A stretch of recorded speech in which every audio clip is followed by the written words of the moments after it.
Olá pessoal, bem-vindos aí mais uma vez ao canal Software Mental. Nós estamos aqui para expandir as suas fronteiras mentais para que cada um de nós possa ser cada vez mais protagonista da sua própria história. Hoje nós estamos mais uma vez com a Ivelisse Vicenzi, a nossa convidada habitual aqui no canal Software Mental, que sempre traz para nós aqui uma temática de algum livro. Ela é especialista na área aí de análise, né, e de análise de conteúdo e de edição e tudo mais, de várias publicações de divulgação científica. E hoje a Ivelisse está trazendo um livro aqui que é mais assim da área de pesquisa pessoal, né, de interesse pessoal da Ivelisse também.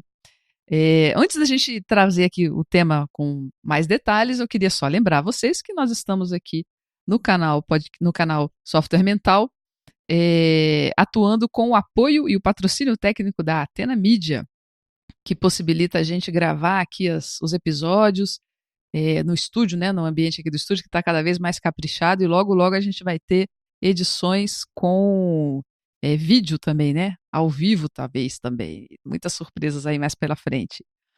Então, voltando aqui, boas-vindas a você, Ivelisse.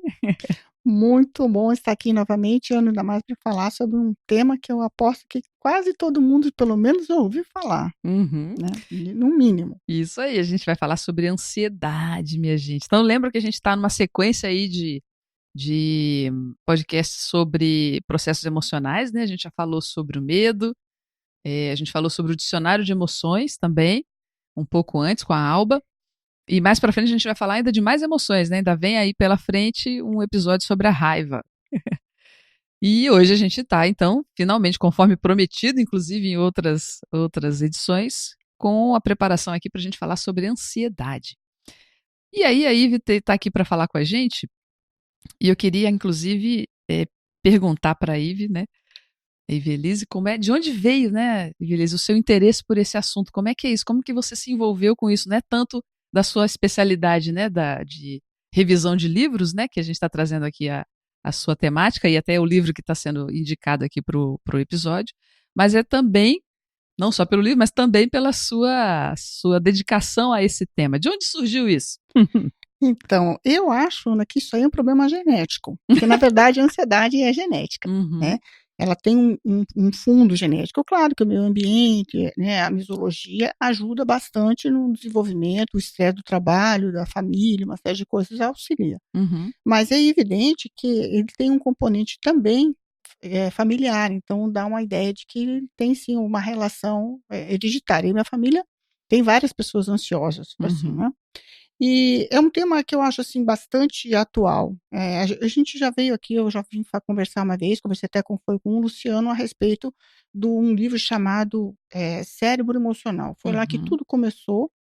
Essa ideia de tentar entender melhor as emoções, para compreender Verdade. melhor as minhas emoções. Esse Uhum. livro que a gente apresentou na oportunidade era do Joseph Ledoux, e falava então sobre os primeiros ensaios, os primeiros estudos mais sérios falando sobre emoções, isso na década de 80. Uhum. Na verdade, do que eu tenho lido sobre o tema ansiedade, quase tudo vem dentro da mesma linha do trabalho do Ledoux, a respeito de como é que a gente entende a ansiedade. Uhum.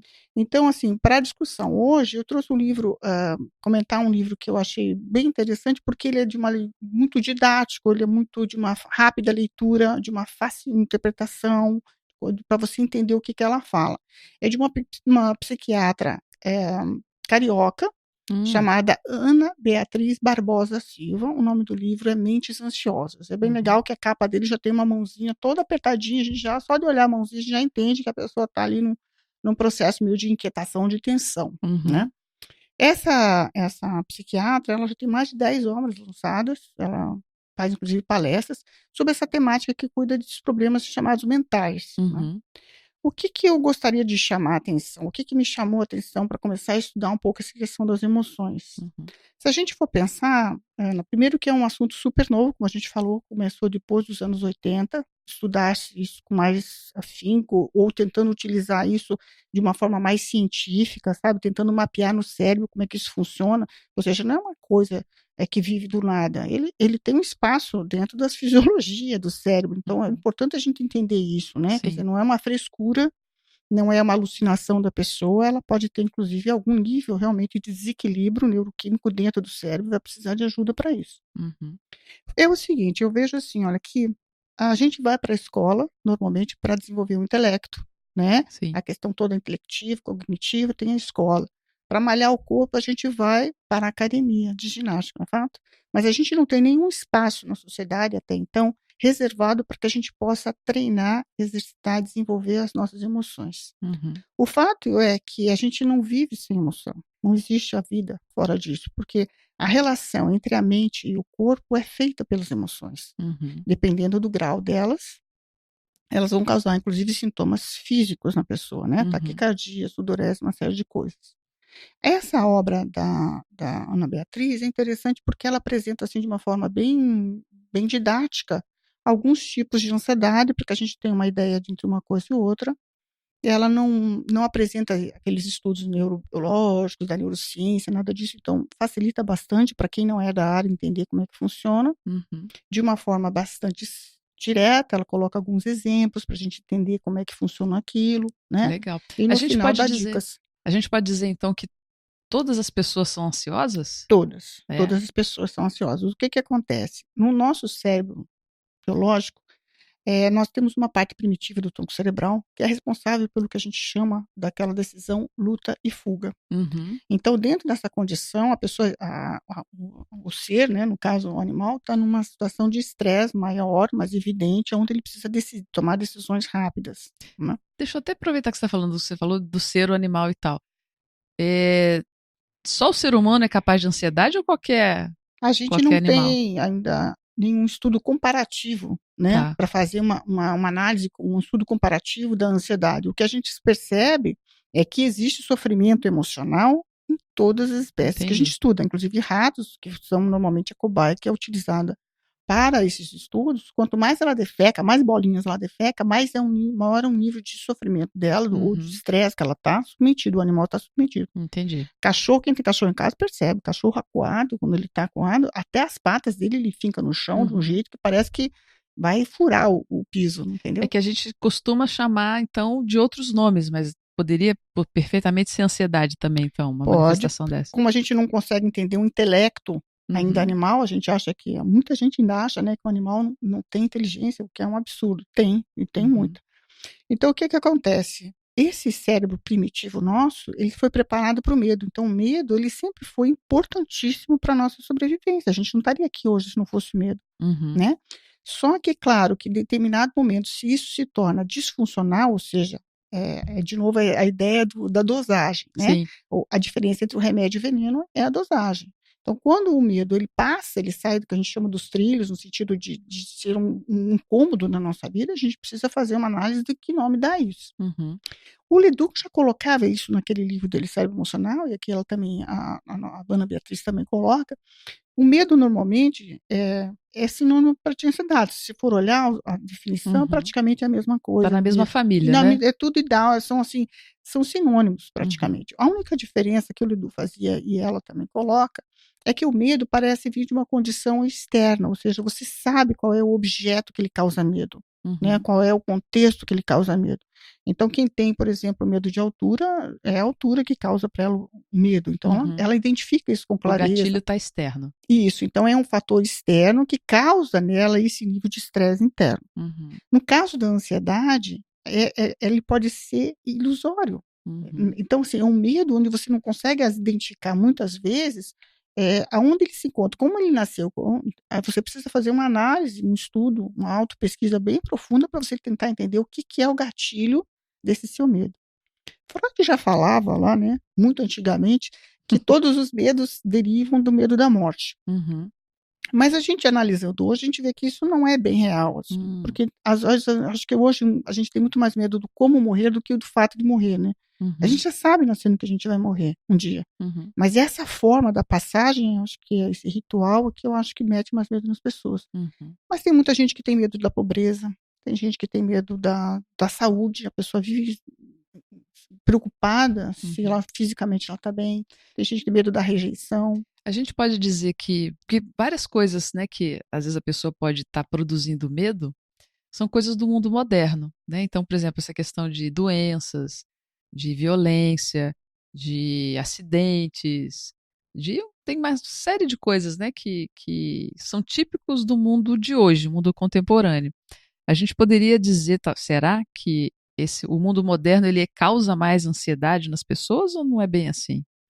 Eu acho assim, olha, que a gente também do ponto de vista da filosofia, a gente sempre diz que a filosofia, a forma de pensar veio do ócio. Se a gente não tivesse um tempo livre para pensar um pouco mais, só tivesse preocupado em plantar para colher, né, no sentido de garantir a comida, a subsistência, a gente talvez não tivesse espaço nem mental para se perceber. Uhum, A verdade é que hoje a gente tem uma gama muito grande de atividades, o trabalho às vezes é muito absorvedor, a família, a sensação de insegurança é um dos maiores fatores que geram ansiedade, inclusive o Brasil é considerado um dos países mais ansiosos do mundo, e é fácil da gente entender, porque a gente vive um medo da uhum, violência muito grande. uhum, Sabe que vai sair de casa, não sabe se volta, é o que a gente costuma ouvir, né? Então a gente percebe que tem muitos fatores, mas engraçado, paradoxalmente, esses fatores nos ajudam a esconder a ansiedade. hum, Eu posso encher a minha agenda com 1001 atividades, gastar toda a minha energia com isso e não me perceber nesse processo como sendo uma pessoa ansiosa. uhum, Então eu mascaro isso até que eu tenha um nível tão grande de ansiedade que isso me cause um transtorno de ansiedade. O nome transtorno está dizendo que aquilo é uma situação muito incomodativa que gera um nível de aflição tão grande que gera sintomas físicos. uhum, Tá? Então, quase todos os tipos de ansiedade, que a gente até pode falar depois um pouquinho de cada um, eles têm em comum, quando dá sintoma físico, né, quando dá transtorno, é taquicardia, sudorese, tremores, enjoo, às vezes pode dar diarreia. Então, a pessoa realmente ela se sente incomodada e muitas vezes chega no médico e o médico, como não está muito acostumado, às vezes, a lidar com as emoções, ele procura alguma coisa clínica, né? Ele é uhum. capaz de chegar lá no final, você faz um monte de exame de sangue, de tudo quanto é coisa, e não, você não tem nada. Sua saúde está excelente, relaxe, tira umas férias, isso é coisa da sua cabeça. Sim, é coisa da minha cabeça, e eu preciso resolver o que é a coisa na minha cabeça, Uhum. que está impactando tanto a minha qualidade de vida, a minha produtividade, tanto profissional, como, sabe, a qualidade das minhas relações dentro da minha família. Então, se é coisa da minha cabeça, tanto faz se a pessoa está morando em São Paulo ou se está morando lá no Himalaia, ela pode ter ansiedade até mais morando no Himalaia do que morando lá no meio da muvuca. Então, é isso que as pesquisas têm mostrado, assim, que é uma coisa fora do senso comum. A gente sempre imagina que uma vida moderna hoje, com mais fatores estressantes, a gente teria uma tendência maior a ter, por exemplo, o que ele chama aqui da síndrome do pânico, que é um sofrimento realmente muito intenso, né, das pessoas que passam pelo síndrome do pânico. Dura de 10 minutos, mais ou menos, o pico máximo é em 10 minutos, mas pode chegar até 40 minutos. Uhum. Então, quem tem um sofrimento intenso físico muito grande e emocional junto, 1 minuto eu já posso te garantir que é muita coisa. Imagina Uhum. 10, Com 40 certeza. minutos naquilo, achando que vai morrer, que uma catástrofe Nossa. imensa vai cair na tua cabeça, teu corpo todo totalmente fora de controle, né? Sim. Então, assim, parece que poderia ser que na vida moderna a gente tivesse mais essa facilidade no sentido de ter essa síndrome do pânico do que quem mora num ambiente rural. E isso a gente percebeu nas pesquisas que não é real. A pessoa no meio rural, como nas grandes cidades como Rio e São Paulo, elas têm mais ou menos a mesma quantidade, o mesmo índice de pessoas que são acometidas pela síndrome do pânico. Uhum. O que nos faz pensar que o fator que desencadeia o pânico não é externo. Por isso que a gente diz, ele é interno. Ou seja, é algum nível de estresse emocional que a pessoa tenha e que faz com que esse processo de sintomas seja startado, né, seja iniciado. Uhum. Então você veja que, por mais que a gente viva num mundo ansioso, né, ou seja, com fatores estressantes, tudo é para ontem, é inquietante, né, agitado, mas a gente percebe que há pessoas que têm facilidade ou uma relativa facilidade para entender as suas emoções e saber lidar com essas emoções e esses conflitos que todos nós temos em algum nível, Uhum. né?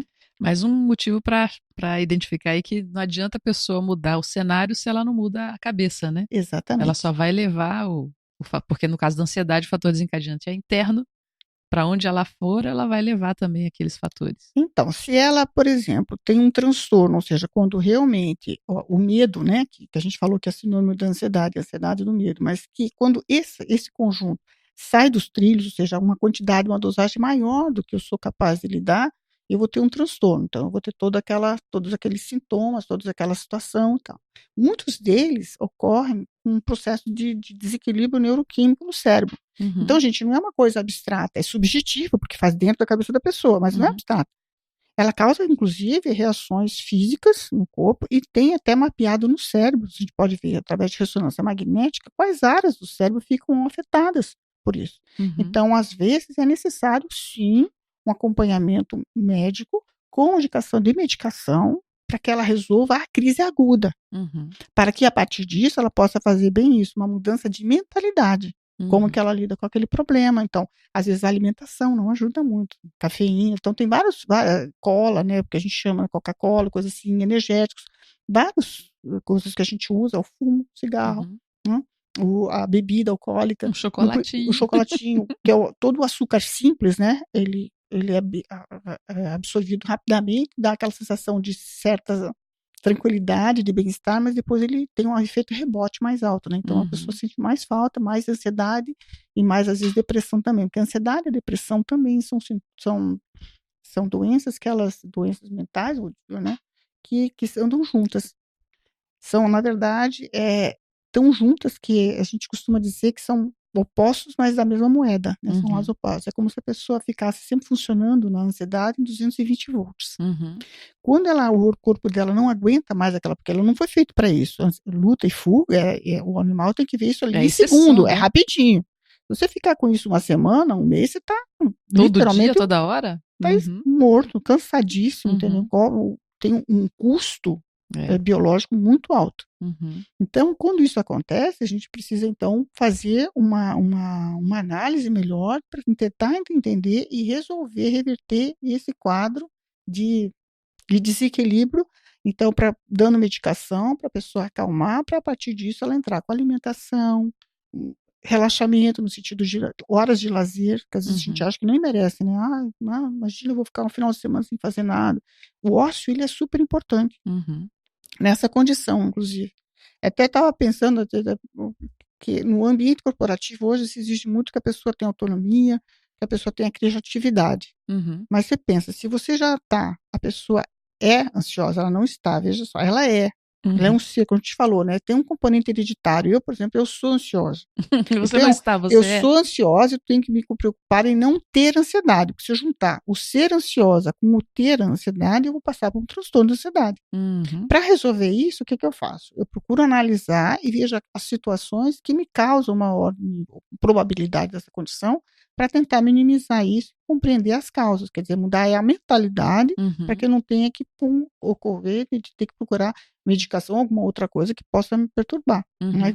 Que ajude nessa perturbação. Pode ter mais bem-estar até, né, na vida. Claro, então, entre esse ser e estar, quando junta as duas coisas, aí nós temos realmente o transtorno da ansiedade. No meu caso, eu procuro fazer tudo que está à minha mão. Então, meditação, exercício físico, academia mesmo, não adianta, aquilo faz parte, cuida da alimentação, questão de álcool, tudo você tem que analisar custo-benefício para que isso não chegue. Reduzir os gatilhos, né, de chegada dos naquele gatilhos, ponto. Você tem que saber o que é o gatilho. Então, por exemplo, no que a gente estava falando do síndrome do pânico, então aqui no livro ela coloca alguns tipos de ansiedade. Então, no caso da síndrome do pânico, o gatilho normalmente ficou há 6 meses ou há 18 meses lá atrás. É muito difícil. Então, a pessoa acha que foi o que ela teve ontem, foi o dia estressante no trabalho hoje que fez com que ela desencadeasse essa síndrome do pânico. Mas, na verdade, o gatilho é um acúmulo de vários fatores que já foi iniciado meses antes. Olha só que interessante. Então, às vezes, ela está em casa assistindo televisão e, de repente, dá uma crise nela e ela realmente acha que vai morrer, porque a pessoa tem palpitação, tem sudorese, pensamentos horríveis, né, de uma desgraça, uma catástrofe iminente. Então, assim, é um sofrimento físico e psicológico ao mesmo tempo, né? Então, nesse caso, a pessoa vai precisar também de auxílio profissional, possivelmente medicamentoso, muito certamente, para que ela possa acalmar isso aí e, a partir disso, estudar quais são os mecanismos, né, que desencadearam isso nela, quais foram os fatores que causaram isso. Você estava falando da questão do ambiente profissional que exige criatividade e, ao mesmo tempo, ele é um ambiente de muito estresse, né? De entorno de estresse. E você ia fazendo uma correlação disso com o processo da Exatamente. ansiedade, Então, né? porque, na verdade, se você está num ambiente ansioso, se o teu ambiente de trabalho ou a tua própria família exige, né, uma desencadeia a ansiedade em você, é muito difícil você ser criativo, por exemplo. Porque o ansioso, ele é necessariamente uma pessoa que busca controlar os cenários externos para, com isso, evitar, né, o que a gente chama de mecanismo de esquiva, os fatores que desencadeiam nele a ansiedade. Ninguém gosta de sofrer. Quem aqui que gosta de sofrer? Ninguém gosta de sofrer. Então, o ambiente ansioso, porque a gente estava falando até agora que o que desencadeia a ansiedade é alguma questão interna. Uhum. Mas tem, então, fatores externos que desencadeiam também a ansiedade. Eles Como é que é contribuem. exatamente? É como a pessoa se relaciona com ele. Se você tem um Uhum. chefe altamente exigente, que chega às vezes aos berros, para uma pessoa, ele vai achar ele só mal educado e continua fazendo o trabalho dele. Outra pessoa, que do ponto de vista emocional, desmonta ela desmorona. Então, você veja, o nível de estresse, o fator estressante é o mesmo. A forma como eu lido com isso é totalmente diferente de indivíduo para indivíduo. Então, é evidente que hoje a gente tem metas para cumprir, né? Tem prazos, tem uma série de coisas. Algumas pessoas lidam melhor com isso do que outras. Claro que as pessoas que lidam melhor com isso são pessoas mais criativas. Elas têm a tendência, porque sobra espaço mental para ela interagir de uma forma diferente. A pessoa que está no máximo da ansiedade, está se sentindo acuada, agitada, inquieta, que às vezes irritada, porque também faz parte do processo da ansiedade a irritabilidade, a insônia, é muito difícil você ser criativo. Né? A gente tem que concordar que não facilita, né? O ambiente, essa situação não facilita para ela desenvolver, digamos, essas habilidades. Então, se a pessoa quer ser mais criativa ou se ela quer criar um ambiente que propicia mais a criatividade, ela precisa reduzir os fatores estressantes, né, do Exatamente. contexto. Por isso que a gente fala que essas novas empresas hoje, né, são todas coloridas, o cara pode levar o cachorro para o trabalho, tem uma horinha para tirar um cochilo depois do almoço. Quer dizer, assim, o cara está só pensando, né, a empresa não está só pensando, na verdade, né, no funcionário, ela está pensando na criatividade, na produtividade de cada funcionário que ela tem. Né? Então, conforme a área que eu trabalho, eu vou investir nisso, porque isso vai me dar retorno. As pessoas vão se sentir melhor. Você estava falando dos tipos de ansiedade. Então, Vamos falar disso um pouquinho? síndrome do pânico é uma delas, tá? Que é um sofrimento intenso. Mas nós temos também o chamado estresse pós-traumático, que é quando a pessoa passa por uma situação crítica. Nesse caso, ela sabe qual é o fator estressante. Foi aquela condição. O estresse pós-traumático é interessante porque, assim, se ele tiver menos de 3 meses, chama de agudo. Depois disso já é crônico, ou seja, a pessoa vai ter que exigir dela um trabalho muito mais intenso para que ela consiga resolver isso. Então é normal a pessoa, até 3 meses depois do fator traumático, se ela está com esse estresse, né, transtorno de ansiedade pós-traumático, até um certo ponto, ok. É ok, mas assim... Passou disso, já já indica um problema mais sério, porque, evidente, se você passou por uma experiência traumatizante, a pessoa vai ter sonhos recorrentes ligados àquilo, então, o medo, né, de ter que passar por aquilo novamente, ela vai tentar evitar aquelas rotinas que chegaram, combinar com aquilo. Então, imagina você for sequestrado. Tem gente que não dirige mais, ela até tem no livro, ela conta o caso de uma moça, uma mulher, né, de 35 anos, uma profissional que foi assaltada, sequestrada, um sequestro relâmpago. Nunca mais ela quis andar, nunca mais dirigiu, nunca mais foi para aquela mesma estrada. E assim, a vida profissional dela descambou de um jeito, porque ela tinha medo de se relacionar com tudo, o casamento dela estava em crise, porque assim, quando a gente fala que isso é uma doença que precisa ser diagnosticada corretamente e tratada, é porque ela pode acabar com a vida da pessoa, do ponto de vista de qualidade de vida. Interfere mesmo, né, nos caminhos, no destino da pessoa. Imensamente. Então, assim, o estresse pós-traumático, ele é normalmente entre 3 meses, né, até 3 meses a pessoa pode ficar nessa condição. Cerca de 10 a 50% das pessoas que passam por essa condição desenvolvem. Você vê, tem outras que não desenvolvem. De novo, é a modo como a pessoa se relacionou com o evento em si. Como é que ela processou aquilo que Como ela aconteceu. processou emocionalmente a experiência. Então, ela teve de novo.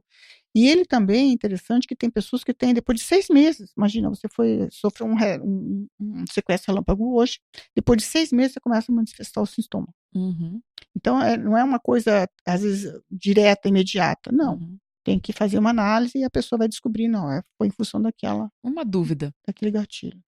Só quem passou pela situação mesmo fica com estresse pós-traumático ou as pessoas em torno também? Porque, por exemplo, eu nunca passei por uma situação dessa, mas né, muitas pessoas que eu conheço também não, mas eu sei de pessoas que ficam com um receio, ficam também com uma espécie de trauma porque sabem que alguém já passou por isso. Às vezes é alguém conhecido, às vezes nem é alguém conhecido. É só porque mora ali no bairro também, ou é uma pessoa como ela se identifica com aquilo e aquilo traz para ela a ansiedade também. Isso pode acontecer ou não se classifica por aí? Pode acontecer, só que daí não é o estresse pós-traumático como a gente estuda, porque esse é a pessoa que passou pela situação de estresse mesmo, a gente entendeu aquilo, foi um trauma. Em caso dessa pessoa, ela pode desenvolver uma ansiedade generalizada, entendeu? Por um medo. Então, a gente está colocando aqui que o Brasil, nos países mais ansiosos do mundo, é justamente por conta da insegurança, o medo da violência. Essa insegurança quanto à violência no país faz com que as pessoas elas estão sempre, de certa forma, atenta, alerta, inquieta, com medo de alguma coisa. Então, isso é um outro tipo, mas não se enquadra no pós-traumático, mas se enquadra, por exemplo, na generalizada, que é um outro tipo de ansiedade. Outro tipo, então, é? É a generalizada. Ah, tá. Essa generalizada, ela é mais difícil de ser tratada, eu acho, assim, às vezes, de diagnóstico, por conta disso, porque não existe uma coisa, um fator que desencadeia aquilo. E o pior, ela é permanente, é um crônico. Então, veja, nós falamos de 3, né? O 3. de pânico, o pós-traumático e o transtorno de ansiedade generalizada. Temos também as fobias. Tá. Então, tem vários tipos de fobias. Fobias também está dentro desse espectro da ansiedade. Sim, então. Dentro do espectro da ansiedade. Então, assim, só que no caso, a fobia, você sabe, é um agente externo e você sabe qual é o agente que inicia, né, o gatilho daquele processo. Mas vamos falar mais da generalizada, porque eu acho que a maioria que está ouvindo a gente tem esse. Quem mais que a gente pode falar sobre esse transtorno de ansiedade generalizada? Pois é, a generalizada, ela é caracterizada, então, justamente por você não conhecer qual é esse gatilho. As pessoas que têm a ansiedade generalizada às vezes de difícil diagnóstico porque acha que é o corpo que não está bem. Entende? Você está com algum problema somático, então faz um monte de exames, aí o médico chega lá e diz assim, olha, todos os exames foram ótimos, entende? Você está ótimo, você está bem, relaxe, tira uma semana de férias que tudo vai passar. Mas a pessoa sabe que tem uma coisa que não está legal. Ela sabe que não está normal. Ela não se sente bem, porque ela tem algum daqueles sintomas, que pode ser tremores, pode ser uma insônia crônica, pode ser uma série de coisas. Apertamento na mandíbula, pode ser dor de cabeça. Enxaqueca é super comum. Mulheres e homens. No estômago também? Como é que é o nome daquelas coisas? Enjoo, aquela outra úlcera também, pode ser. Gastrite. Gastrite. A úlcera já é um processo né, que envolve. Eu já ouvi falar que até dor, assim, por exemplo, na articulação, dor no joelho, esse tipo de coisa também pode estar ligada à ansiedade? Pode, porque, na verdade, assim, cada um vai somatizar. A gente tem estuda alguns sintomas que são mais genéricos, ou seja, mais comuns. Tá? Esse a gente falou de 3 até agora, tem outro, a fobia é o 4, por exemplo. Mas tem outros que são muito mais raros, que a autora desse livro, a Ana Beatriz, ela não fala, ela fala desses que chegam mais frequentemente ao consultório. Mais comuns, né? As fobias pode ser desde criança, né, até pessoas de todas as idades, normalmente ela adota um comportamento de esquiva, né, ou seja, se eu tenho medo de lugar fechado, eu não vou de elevador, eu subo de escada, resolvo o problema. Em parte, porque você vai viver sempre com algum nível de limitação em função daquele seu medo. E no caso da generalizada, o que a pessoa faz? Porque, a princípio, a generalizada pode ser qualquer coisa. Então, mas ela está com um incômodo aquilo. Sim, ela vai ter que trabalhar de novo a mentalidade dela com relação às pressões internas, coisas que ela mesma se impõe, as externas. O ansioso, por base, ele é pessimista. Pessimista, pelo jeito, ele é autocrítico demais, pela forma de ver o mundo, exatamente. Porque para você ter medo, você tem que achar que alguma coisa não está boa, você concorda? Assim, é muito difícil. Se é uma pessoa que a gente chama na síndrome da Poliana, que vê o mundo tudo em cor-de-rosa, é muito difícil para ela ter ansiedade. A pessoa que analisa Porque tudo muito tá a situação. bom. O ansioso não, gente. O ansioso ele sempre tem uma visão meio negativa do mundo. Então eu vou te contar a história de um autor, de um outro livro de ansiedade muito interessante, chamada Meus Tempos de Ansiedade, que quando eu li eu achei que ele já tinha passado a ansiedade dele. Meus tempos, a ideia é que já passou, né? Não, ele é um ansioso de carteirinha, daqueles crônicos mesmo, assim. E ele tem vários tipos de ansiedade concomitantemente, é uma loucura, né? O nome dele é Scott Stassel. E ele, inclusive, ele é editor, tem até artigos publicados pelo New York Times e tal. E o legal é que ele abre o jogo mesmo. Então, ele falou assim, acha que eu tenho que resolver isso, eu vou explorar tudo. E aí ele coloca, ele tem fobia, vários tipos de fobia, e ele tem crises de ansiedade mais, quase como se fosse uma síndrome do pânico mesmo, propriamente dita.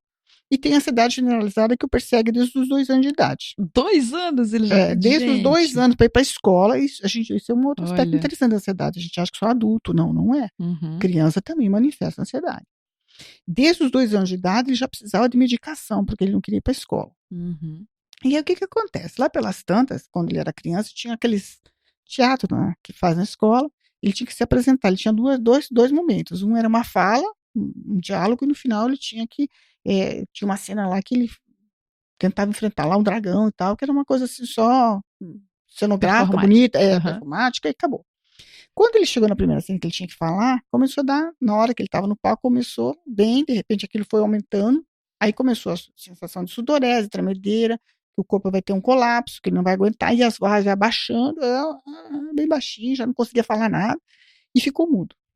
E aí os coleguinhas, percebendo o desespero dele, né, obviamente, entraram, falaram alguma coisa e tal. E ele daí teve tempo entre esse ato, né, digamos assim, e o próximo ato do teatrinho deles, que era a última cena performática dele. Aí ele conseguiu fazer. No final, ele não percebe, mas ele colocando, diz assim, que no final as pessoas até falaram que ele tinha se saído bem.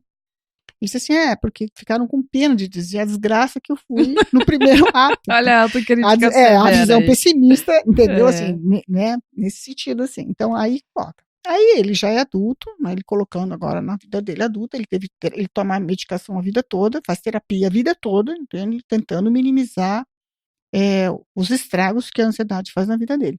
Claro que ele tem, desde o avô dele já era ansioso, quer dizer, tem componente genético dentro da família dele também, vários ansiosos juntos. E aí ele coloca que a terapeuta dele falou assim, ele mudou o terapeuta e falou assim, olha, por que você tem problema de falar em público?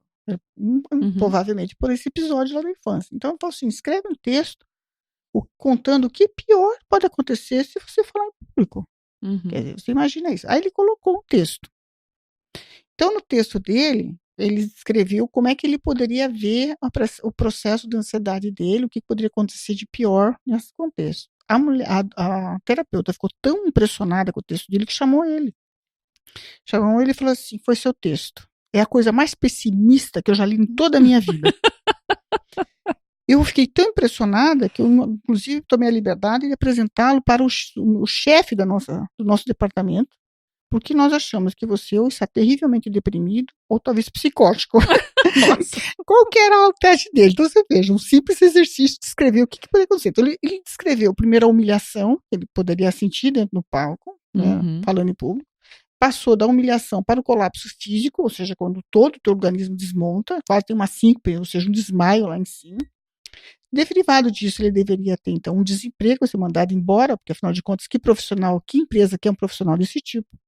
Combinando que ele estava desempregado, ele ia perder o casamento dele ia terminar em divórcio, e, por fim, ele ia ter, então, um ostracismo social. Porque, pior que isso, não consigo imaginar, gente. Gente, a pessoa tem que ser criativa para fazer uma Foi o que eu pensei. Pessimista nesse nível. Esse autor, gente, só de ler, eu ria. Assim, é tão sério que você ri. Porque assim, o cara, ele é de uma dramaticidade, sabe? Assim, de uma criatividade para pensar na desgraça, que é uma coisa fora de sério. Impressionante. Né?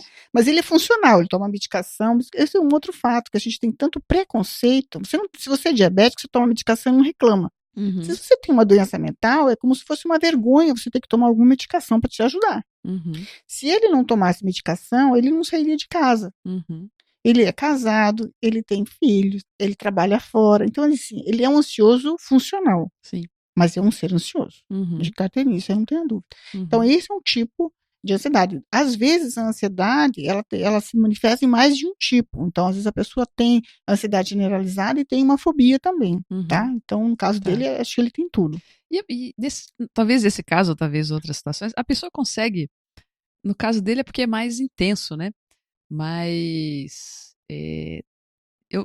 ouvindo você falar dessa situação toda, eu me lembro um pouco a pessoa sendo muito autocrítica, ela é como se ela fosse o carrasco dela própria, né? E aí vive num processo ansioso, ela está o tempo inteiro em julgamento, julgando a si própria, um negócio muito, muito intenso, muito difícil de conviver assim. E a superação disso, ou uma outra forma de se ver, seria a pessoa ter autocompaixão, né? É desdramatizar. Uhum. Então, a pessoa ansiosa, no geral, ela tende a achar que todo mundo que fala dela tem alguma impressão negativa sobre a sua performance, o seu trabalho. Então, a visão dela é negativa, que a gente chama de pessimismo, por conta disso. Então, o medo é Então muito ela ainda grande. acha que é tudo isso, né? Também que tá É, todo mundo se ocupando de pensar como ela é uma pessoa horrível e ruim. terrível e horrorosa. Nossa, mas aí também. Quando te elogiam é porque ficaram com pena de você, Uhum. entendeu? Foram solidários com o seu sofrimento, Sim. mas não porque você mereceu. Já a crítica negativa é porque, de fato, você não fez aquilo da forma que você deveria ter feito. Uhum. Então, o fator por trás da ansiedade é a rigidez. Por Uhum. que a rigidez? Porque a pessoa, para minimizar o processo da ansiedade, ela tenta Controlar. controlar todo o contexto, Uhum. né? Como isso é praticamente impossível, ou seja, você não controla nem às vezes nem teu corpo, como dirá o outro, ou Uhum. todos os contextos, a pessoa vive num processo de sofrimento E aí que dá emocional. a tensão do corpo também, né? Porque até tá em Uhum. estado de tensão para ver se segura, se controla, se vê tudo, percebe tudo, né? Bem Então, complexo mesmo. esse tipo de situação é muito claro, um outro tipo de ansiedade que a gente chama assim, que a pessoa não gosta, é antissocial. Uhum. Que a antissocial tem o tímido, né, e tem o antissocial. Tem outros que tem fobia social. São Uhum. 3 coisas diferentes. A fobia social é aquela pessoa que ela tem dificuldade em conviver com as pessoas. A proximidade das pessoas, porque todo mundo aí na inter-relação, todo mundo vai ter uma opinião sobre você. E a pessoa acha que toda opinião sobre ela é negativa. Uhum. Então ela tem dificuldade no convívio. Então, normalmente, essas pessoas que têm fobia social, elas têm tendência a utilizar drogas, Uhum. álcool, alguma coisa que alivie. Porque se você vive em sociedade, gente, imagina onde você vai ter gente, que deve ser um inferno isso, né? Eu, Uhum. dessa, não tenho, mas assim, deve ser muito difícil você ter medo o tempo todo do contato humano, sendo que você vive num planeta com 7 bilhões, não sei quantos milhões de Uhum. pessoas. É muito complicado. Que é diferente da timidez. A timidez da pessoa também tem esse processo da autoimagem, processo da visão negativa que os outros têm dela, ou seja, há um componente forte da autoimagem por trás. Mas no caso da timidez, a pessoa, ela não é o problema de conviver, a convivência direta com o outro não causa esse nível de estresse, é a exposição dela que causa o estresse, Uhum. né? Uhum. Então, assim, a pessoa tem medo de falar, pode ter taquicardia, pode ter uma sudorese intensa, ela pode ter vários níveis. A Uhum. timidez é interessante porque se você lê em vários livros, inclusive essa autora, Ana Beatriz, já disse que em 20 anos de trabalho ela nunca conseguiu ninguém que definisse timidez, desse uma definição clara do que é timidez. Você não consegue entender por que a pessoa é tímida. Da onde vem isso? Qual é a raiz? Claro que a raiz tem a ver com a autoimagem, o medo dessa crítica negativa, e ela tende a aumentar o seu grau com o passar do tempo, ela não vai embora. Então, Uhum. assim, é importante que a pessoa comece a tratar a timidez como realmente um problema na vida dela. Tem gente até que acha charmoso, né? Não, fulano só é tímido. Que é diferente o tímido do introvertido. Isso era bom de falar também, né? Porque o introvertido é aquela pessoa que não tem dificuldade na convívio com as outras pessoas, mas que prefere voluntariamente ficar só. Uhum. Ele não tem nenhum sofrimento com isso. Uhum. Ele gosta de pessoas, mas se puder ficar mais isoladinho, ele gosta de ficar mais isoladinho. Mas ele não tem um sofrimento com isso. Então, esse é Uhum. o introvertido. O tímido tem sofrimento. A Uhum. fobia social tem sofrimento. Uhum. O antissocial, a gente não pode dizer que a pessoa tímida ou que tem fobia social é um antissocial. O antissocial são aquelas pessoas que elas têm nenhuma dificuldade de conviver com os outros, mas elas não têm nenhuma ética ou moral dentro dessa relação. Então, elas manipulam, são o que a gente chama dos psicopatas. Uhum. Que tem, inclusive, um livro dela fala só sobre essas mentes perigosas, Uhum. que é a psicopatia, ou seja, ela não tem nenhum nível de empatia com os outros. Então, você dizer que um tímido é antissocial é um grave erro, da Não é mesma forma isso. que você dizer que alguém que tem fobia social também. A pessoa Uhum. tem o sofrimento, mas ela não é mal intencionada, ela não está lá, essa não é a intenção dela, não é essa. Né? É um Entendi. sofrimento mais dela, digamos, com ela mesma. Né? E A Ana Beatriz, aí nesse livro, Mentes Ansiosas, ela dá dicas de como lidar com a ansiedade? Para a gente ir encerrando aqui o nosso Dá, papo? mas antes de encerrar, ainda vou colocar um outro tipo, só porque Ah, tem também é mais um. comum. Tem Nós mais falamos um. de 5. São 5, a gente falou de Agora vamos 4. falar mais. O quinto. Não, a gente falou do síndrome do pânico, nós falamos da generalizada, nós falamos das fobias, nós falamos da fobia social e nós vamos falar do toque. Ok. O toque. Falamos da pós-estresse traumático também, então. Uhum. O toque, então, ela é muito complexa, talvez seja a parte mais complexa da ansiedade. Toque é transtorno obsessivo compulsivo. Transtorno obsessivo compulsivo. Uhum. É uma das mais complexas, porque no transtorno obsessivo compulsivo, a pessoa tem pensamentos intrusivos, surge na mente dela pensamentos negativos, intrusivos, recorrentes. Ela não tem controle, como se de repente uma ideia ruim entrasse na tua cabeça sem você conseguir fazer nada para impedir aquilo. E para tentar melhorar essa condição que é altamente de sofrimento psicológico, ela começa a desenvolver manias ou rituais de comportamentos repetitivos, tentando aliviar ou minimizar a condição do sofrimento psicológico, como se fosse uma compensação. Uhum. Normalmente ela precisa normalmente não, sempre até onde se sabe, precisa de medicação. Uhum. Normalmente a medicação é dada por 2 anos no mínimo. E há casos em que pessoas que vai ter que diminuir a medicação, mas vai continuar com a medicação até o final da sua vida. Uhum. Mas é aquilo que a gente está falando. O efeito da medicação, o efeito colateral da medicação é muito menor na vida da pessoa do que se ela não tomar a medicação e não conseguir ser um ser humano funcional, ou seja, não conseguir estabelecer relação com as pessoas, ter uma vida profissional, enfim, uma vida pessoal. No final do livro ela coloca assim, dá algumas dicas interessantes, bem isso, de alimentação, exercícios físicos, para mudar a mentalidade também da pessoa. E essas dicas servem para todos esses tipos Todos os tipos, gerais aí. Exatamente. Se você conseguir melhorar a tua mentalidade, né, já que a ansiedade ela deriva de um conflito íntimo ou de um estresse emocional, se eu conseguir aliviar o meu estresse emocional, a minha forma de lidar com o mundo, de ver o mundo, de ver a vida, de ver a mim mesma, a tendência é melhorar bastante essa condição. Então, a alimentação, porque a própria alimentação já muda a química do corpo, né? Exatamente. O exercício também, né? Muda exercício a química físico, do corpo. Exatamente. O que mais que ela dá de dica? Meditação. Uhum. Então, tudo aqui, horas de lazer, que a gente normalmente não dispõe disso. Então, você tem que descobrir por você as coisas que te motivam, né? No sentido de fazer com que você pense na sua saúde como uma coisa prioritária. Uhum. E a saúde passa pela saúde mental, é óbvio, né? Uhum. Hoje em dia, a gente acha que já tem até um pouquinho menos de preconceito quanto à saúde mental.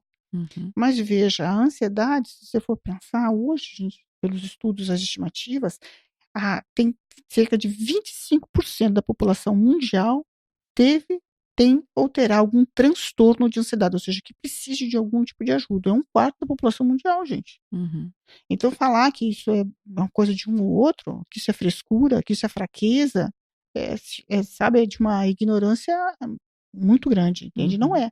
Se você tem um desequilíbrio no cérebro, seja no cérebro, no intestino, no coração, no nível de sangue, de açúcar no sangue, você vai precisar tratar disso aí. Ver como que você vai resolver o seu problema para ter uma qualidade de vida melhor. Muito bom. São dicas, até certo ponto, simples de fazer, né? Praticar exercício direitinho, se alimentar de acordo com as reações que o seu corpo tem, né? Nem todo mundo é tão sensível a café, por exemplo, mas outras são. Descobrir isso, né? Uhum. E assim vai, né? Dá um pouco de autoconhecimento também, né? A pessoa perceber em si quais os autoconsciência, né? Dos efeitos das coisas sobre si. Que tem aí a meditação entra, né? Que a pessoa está mais atenta a si também, né? Quem não conhece a si mesmo, não sabe dos seus limites, muito dificilmente vai ter uma boa qualidade de vida. Uhum. A gente precisa se conhecer, se respeitar, entender como é que a gente funciona, sem nenhum melindre, sabe? Sem nenhum tipo de, porque isso pode ser encarado ou visto, né, de uma forma negativa pelas pessoas. Imagina meu chefe saber que eu sou ansiosa, eu preciso fazer medicação para isso, alguma coisa no gênero. Não tem necessidade nenhuma da gente ter vergonha disso, né? Acho que o primeiro passo é esse. Muito bom, Ivi. Muito bom aqui nosso bate-papo. Você pode repetir o livro para o pessoal lembrar aí e poder buscar? O nome do livro é Mentes Ansiosas, Medo e Ansiedade Além dos Limites. O nome da autora é Ana Beatriz Barbosa Silva. Essa não, uma psiquiatra, então, carioca, né? Uhum. E que tem vários outros livros, mais de 10 livros ela já tem publicados, todos nessa área. Tem um só para toque, tem um só para depressão, tem um só para vários livros. A Uhum. depressão é tão próxima da ansiedade, tão próxima, que para tratar a ansiedade, normalmente você toma remédio antidepressivo. Olha Ele aí. faz um efeito Uhum. bom no processo da ansiedade. Olha só. Então fica aí a dica, minha gente, para leitura. É o livro, como disse aí a Ive no início, né? O livro de fácil leitura, muito tranquilo. De repente é uma boa leitura aí para final de ano. A gente não vai dizer que data nós estamos, mas pode ser uma boa dica aí para vocês, né? Minha gente, então nós vamos encerrando o nosso papo de hoje. Mais uma vez aí com a Ive Elise Vicenzi, trazendo uma obra sobre ansiedade. Mais para frente a gente vai ter mais temáticas sobre estados emocionais. Fiquem de olho, a gente tá para gravar um episódio sobre a raiva e sobre compaixão também, né? E a gente vai falar também um pouquinho sobre o processo da saúde física, do exercício físico, os benefícios do exercício físico para a saúde do coração. Nós vamos trazer um cardiologista aí em breve para bater um papo aqui com a gente também. Então fiquem ligados, vamos fazer as conexões aí quando ele estiver por aqui também. Então, pessoal, obrigada pela presença aí de vocês, pela audiência, né, de vocês. Lembrando que a gente trata desses temas aqui no canal Software Mental, porque a gente confia que o mundo é um cenário de oportunidades para quem expande suas fronteiras mentais, mudando o seu próprio mindset para se adaptar às novas oportunidades e novos processos que estão se estabelecendo aí no nosso mundo do trabalho, nosso dia a dia mesmo, né, na sociedade. E todos nós merecemos aproveitar essas oportunidades. Siga aí o nosso canal, convide outras pessoas que vocês acham que possam se beneficiar com esses conteúdos e vamos espalhar essas ideias aí e viver bem, né? Viver com felicidade que a gente merece. Um abraço e até o próximo episódio. Tchau, tchau.